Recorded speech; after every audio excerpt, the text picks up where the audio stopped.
안녕하세요, 여러분. 멘토입니다. 자, 이제 1번부터 풀어볼게요. 부동산의 가격과 가치에 관한 설명으로 틀린 것을 골라보랍니다. 그러면 가치 가격의 내용이 기억나나 보세요. 가치는 뭐였냐면 밸류였죠. 그래서 감정평가 의뢰인이 자신이 가진 부동산의 가치가 궁금해서 평가 의뢰를 했어요. 그럼 공인중개사에게 평가 의뢰를 할까요? 감정평가사에게? 감정평가사. 그래서 가치, 감정평가를 통한 가치의 전문가는 누구다? 공인중개사가 아니라 감정평가사죠. 그런데 똑같은 대상 부동산을 놓고 똑같이 가격조사가 완료가 됐더라도 그때 평가는 감정평가사에 따라서 가치의 평가는 달라질 수 있잖아요.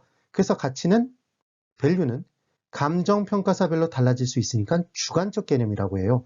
아직 화폐로 구체화되지 않았기 때문에 가치가 1억이라고 평가가 된 것이지 실제 1억이 나갈지는 모르잖아요. 구체적으로는. 그래서 얘는 추상적 개념이 됩니다. 그리고 가치는 감정평가의 대상이 되는 부동산 있으면 그 대상 부동산을 현재 시점을 기준으로 앞으로 발생될 미래의 편리함과 이익을 다 추정해서 계산해요. 그걸 두 글자 추계한다고 얘기하겠죠. 그래 놓고 그 미래의 값을 현재 값으로 고친 값. 우린 현재 알고 싶으니까, 현재 가치가. 그래서 우리가 투자론에서 공부했던 할인을 해주면 되겠네요. 할인한 값, 그게 바로 가치가 되네요. 그러니까 가치는 미래의 값이에요? 현재의 값이에요? 현재 값인 거죠. 이건 미래 값이다 그러면 X가 됩니다. 그리고 가치의 경우에는 구하는 목적에 따라서 얘가 특정 가치를 구할 수도 있고 한정 가치를 구할 수도 있고 담보 가치를 구할 수도 있고 시장 가치를 구할 수도 있대요. 그래서 일정 시점에도 구하는 목적에 따라 다수로 존재할 수 있어요.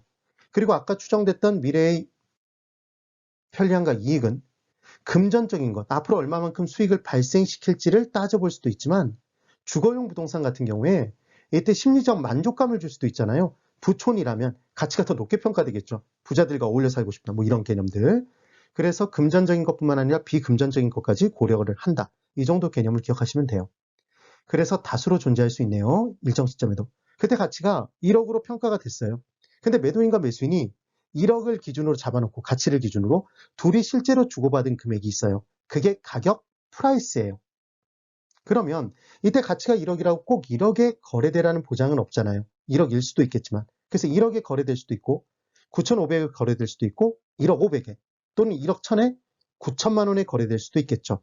그럼 가치와 가격은 단계는 괴리가 나타날 수도 있다. 달라질 수도 있더라는 거예요. 근데 장기적으로 거래된 가격들을 쫙 평균 내보면 가치에 수렴하더라는 거죠. 그래서 장기적으로는 가치와 가격은 같아진다. 그래서 가치는 가격의 플러스 마이너스 오차 이런 표현을 쓰기도 하죠. 그러면 가격은 실제 지불된 금액인 거예요. 실제 주고받은 금액. 그러니까 화폐로 표현된 거네요. 그러니까 화폐는 가격, 프라이스지 가치, 밸류가 아니에요. 주의해 두셔야 돼요. 그럼 실제 지불된 금액의 전문가는 누구일까요? 공인중개사죠. 얼마에 거래됐는지는.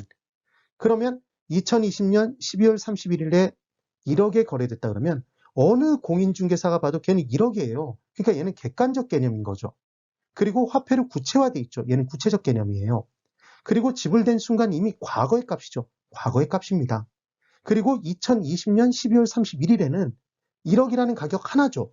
일정 시점에는 하나가 존재하는 거예요.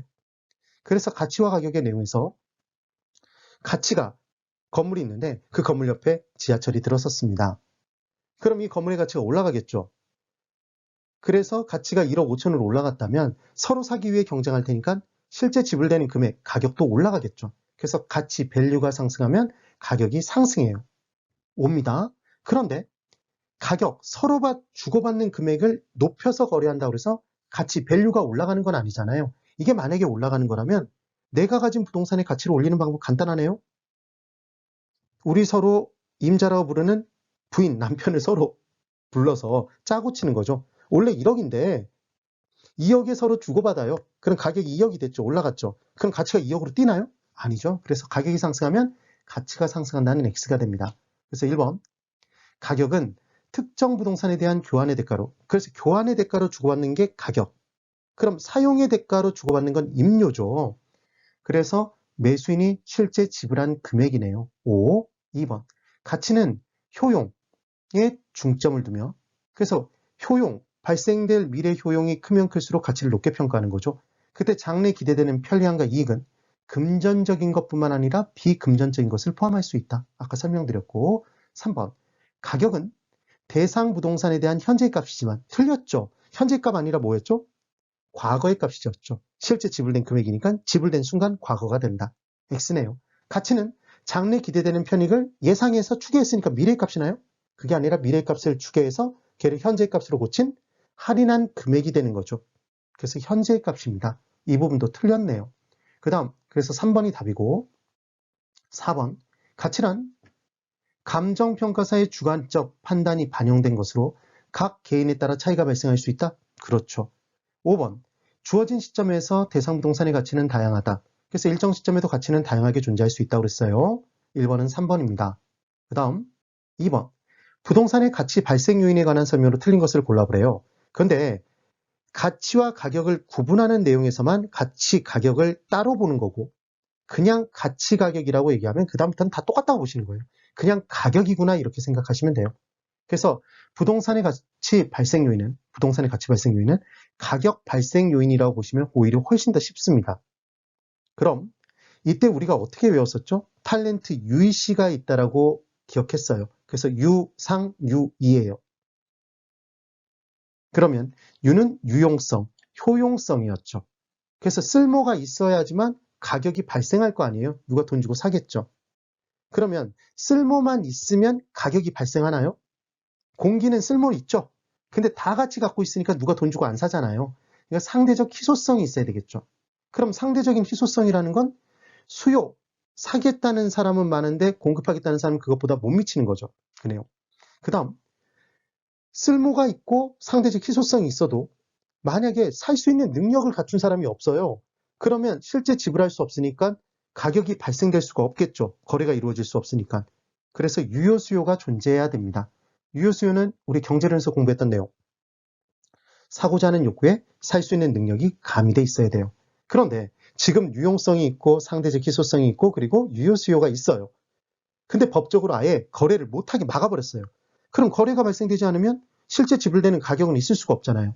그래서 이전성, 이전 가능성이 필요한 거죠. 유상유의가 필요한 겁니다. 4개 다 필요한 거죠. 그래서 1번 대상 부동산의 물리적 특성뿐만 아니라 토지이용 규제 등과 같은 공법상의 제한도 효용에 영향을 미친대요. 실제로 그런지 볼까요? 토지가 있어요. 그 토지의 지세, 지형, 지질이 달라요. A 토지는 경사도가 제로예요. 그럼 유용성이 크겠죠. 평지니까. 근데 B 토지는 경사도가 45도래요. 그럼 이 토지 뭘 이용 가치가 있겠어요? 그러니까 가치를 까야 되겠죠. 달라지죠. 효용성이. 그 다음 토지 이용 규제와 같은 공법상 제한이 달라요. 똑같은 토지입니다. 지형, 지세, 지질 등이 지형도 똑같고 지세도 똑같고 지질이 똑같아요. 그런데 A 토지는 도시지역의 토지예요. B 토지는 자연환경 보전지역이래요. 그럼 B 토지는 공법상 제한이 많은 만큼 가치가 떨어지겠죠. 효용성이 떨어지죠. 그 다음 소유권의 법적 특성. 소유권이 있는데 그 소유권 위에 뭐가 있냐면 지상권이 설정돼 있어요. 그럼 이 소유권자는 자신이 이용할 수 있는 부분이 거의 없는 거예요. 사용 수익을 지상권자가 누리게 되니까.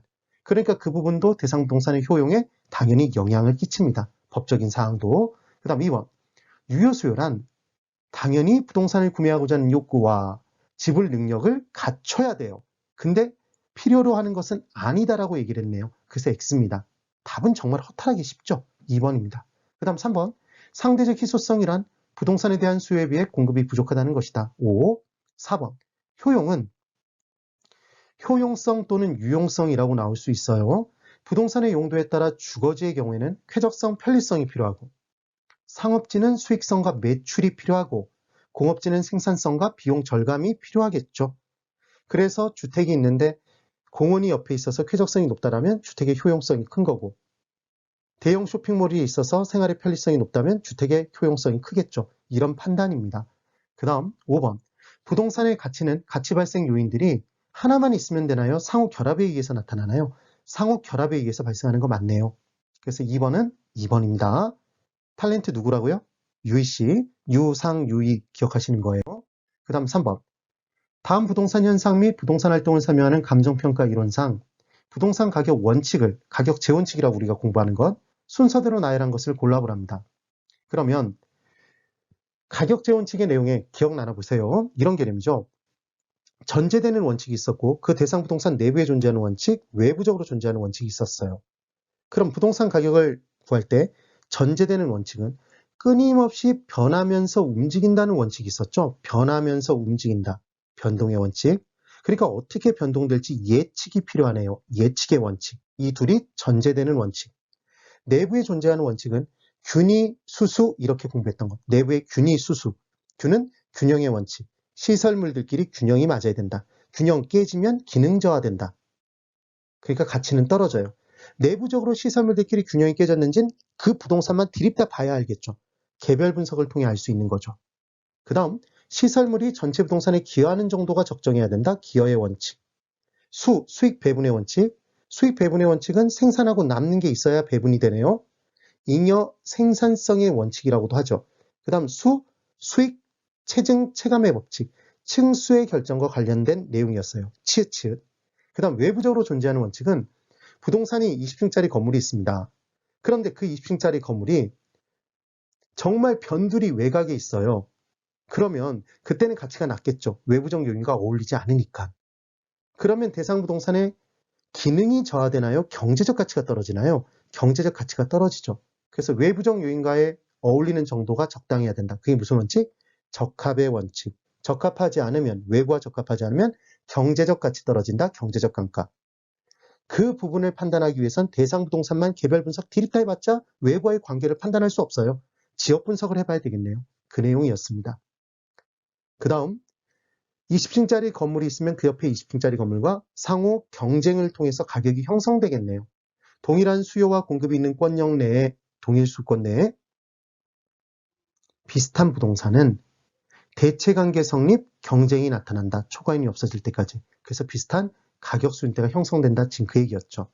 그래서 첫 번째, 복도의 천정 높이를 과대 계량해서 다른 이 전원주택 내의 다른 시설물들과의 균형이 깨져버렸죠.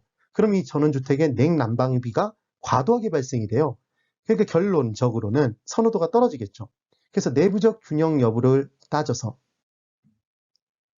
판단하는 게 균형의 원칙이고, 균형의 원칙은 시설물들끼리의 균형의 정도를 따지는 것이고, 시설물들끼리 내부적으로 균형이 깨지면 기능이 저하돼서 기능적 감가를 행하죠. 그럼 내부 시설물들끼리 균형이 맞는지 여부는 개별 분석을 해봐야 된다고 그랬죠? 네. 그 다음, 그럼 지금 균형의 원칙이잖아요, 지금. 첫 번째가. 근데 1번에 균형의 원칙, 첫 번째로 나와 있는 건 1번밖에 없죠? 답은 1번이에요, 그냥. 그럼 두 번째, 판매시설 입점 부지를 선택한답니다. 어디에 들어설지. 그럼 그 지역을 분석해 봐야 되잖아요? 왜 분석할까요? 지역에 영향을 받으니까 외부적 요인과 어울려야 되는 거죠. 그래서 표준적인 사용을 확인한대요. 그래서 외부적 균형 여부를 따지는 게 이게 적합의 원칙이었고, 외부적 요인과 적합하지 않으면 대상 부동산의 기능이 저하된다 아니면 경제적 가치가 떨어진다? 경제적 가치, 경제적 감가였죠. 그래서 외부적 요인과의 관계를 따지는 건 지역 분석을 통해서 합니다. 지역 분석은 넓게 보니까 전체적, 거시적 분석, 먼저 행하니까 선행 분석, 지역을 분석해보면 그 지역의 표준적인 이용의 상태를 알 수 있죠. 보통의 이용의 상태를, 그리고 지역 내의 가격 수준대를 알 수 있어요. 그 다음에 하는 게 개별 분석이고, 개별 분석은 얘만 들이다 쳐다보니까 미시적 분석, 부분적 분석이었고, 뒤에 행하니까 후행 분석이었죠. 이런 내용까지 기억나시면 됩니다. 그런데 두 번째 적합의 원칙을 알았다면 두 번째 적합의 원칙이 나와 있는 것 또 하나밖에 없어요. 둘 중 하나만 알아도 이 문제 푸는 거죠. 이해되셨죠? 네, 오늘 여기까지입니다. 대단히 수고 많으셨습니다.